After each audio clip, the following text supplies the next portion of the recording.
Okay, today we're going to do a card trick. I've got a pack of playing cards here. These are nice jumbo cards so that everybody can see. First of all, let's give them a bit of a mix up.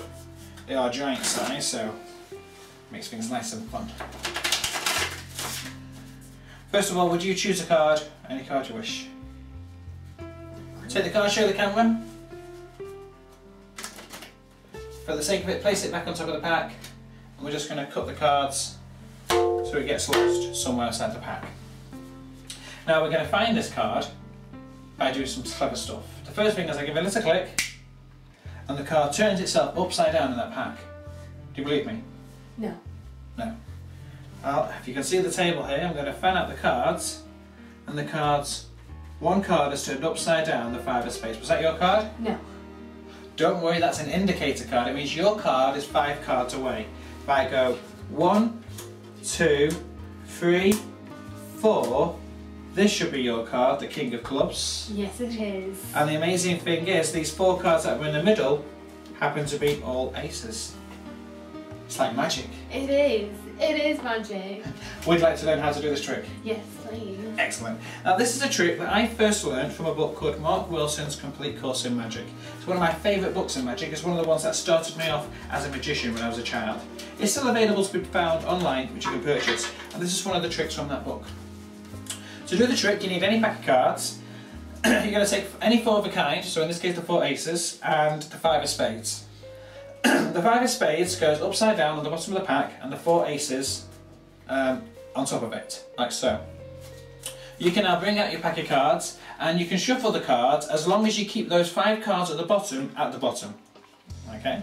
An important thing to note when shuffling them though is to, if you're riffling through them, try not to riffle near the bottom, because if I showed the camera you might see that 5 pop up.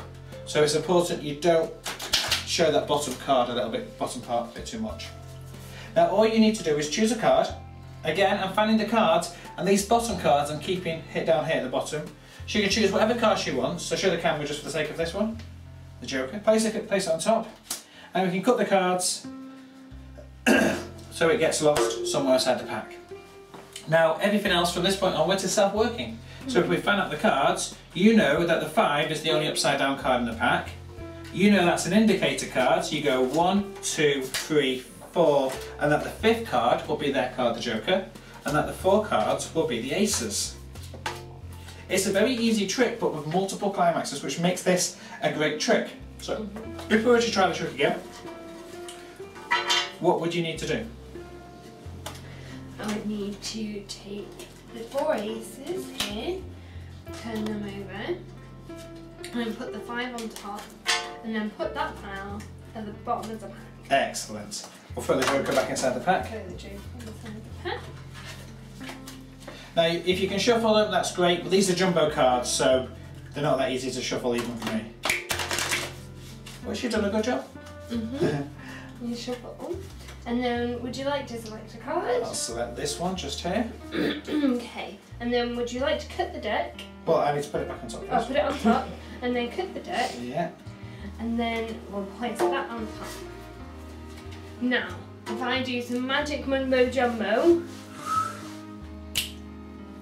your card has now turned over in the deck. And let's see. Is that your card? No, that's not my card. No, that's card. Okay, but don't worry, right? Because what we'll do is we'll put that there. And if we count 5 cards this way, 1, 2, 3, 4. That should be your card. That's Is that my your card, card? yes. Yeah, but wait for it. We've got here the 4 aces. Correct. And one thing that you did point out to me, because you have to count to the left. When you said the 5 of spades, you count to the left to get to the 7 of diamonds, to get to the selected card. You don't go the other direction, you go to the left, and you were right on that one. So that's the 5 card trick. It's from Mark Wilson's Complete Course of Magic. It's a great book, I do recommend it, and please enjoy this trick. It's one of my favourites.